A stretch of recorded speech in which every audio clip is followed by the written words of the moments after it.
La distraction sur la voie publique peut être mortelle et la première source de distraction à notre époque, c'est bien entendu le smartphone, quel que soit son usage. C'est précisément ce que le Bruxelles Mobilité veut rappeler en ce mois de mai. À Bruxelles, on considère qu'environ 4 accidents graves par semaine sont causés par l'usage du smartphone. Par usage du smartphone, je veux dire téléphoner en conduisant, mais aussi éventuellement écouter de la musique dans ses écouteurs si on est piéton. Donc notre campagne vise tous les usagers, que ce soit les cyclistes, les piétons, les conducteurs. Il faut savoir qu'un jeune sur 5 utilise son smartphone à vélo, par exemple.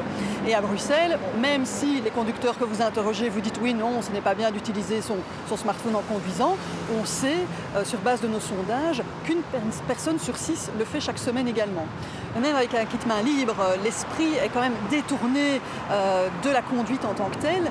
On considère qu'on a environ 20 à 40% de temps de réaction en plus quand on est distrait, ce qui peut provoquer donc vraiment des accidents graves à Bruxelles quand on est dans une circulation dense avec plusieurs usagers, des piétons qui traversent, un tram en site propre qui a la priorité.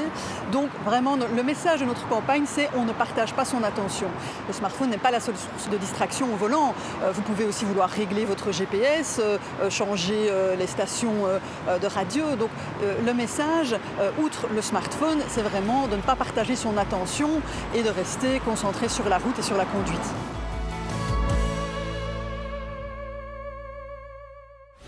Intéressons-nous à présent à ce que prévoit la loi pour les comportements qui peuvent distraire le conducteur. En ce qui concerne le téléphone portable, il est interdit à un conducteur de l'utiliser en le tenant en main. Par conducteur, on entend aussi bien un automobiliste qu'un cycliste ou un cavalier, par exemple. Il n'est pas non plus autorisé de converser avec le haut-parleur du portable tout en le tenant en main, comme on le voit de temps à autre. Et il n'est bien entendu pas autorisé non plus de le tenir en main pour lire ou rédiger des SMS, pour surfer ou pour utiliser une application quelle qu'elle soit. C'est non seulement dangereux, mais en cas de contrôle, il vous en coûtera un minimum de 116 €. Concernant les autres sources de distraction que le téléphone portable, le code de la route vous demande plus généralement de rester maître de votre véhicule en permanence. Selon le cas, un policier pourrait constater qu'une activité vous empêche de bien maîtriser votre véhicule et une amende de minimum 116 € pourrait aussi vous être administrée. Conduire est une activité qui demande une attention de tous les instants. Évitez donc de succomber aux différentes tentations qui peuvent émaner de votre smartphone. Et même si vous êtes piéton ou cycliste, utiliser un smartphone ou porter des oreillettes peut aussi se révéler dangereux. Faut-il faire immatriculer une remorque ? Si celle-ci a une masse maximale autorisée qui ne dépasse pas 750 kg, il suffit de mettre une reproduction de l'immatriculation du véhicule tracteur.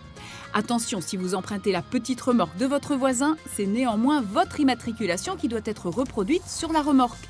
Et si la remorque fait plus de 750 kg de masse maximale autorisée, vous devez par contre l'immatriculer spécifiquement auprès de la DIV.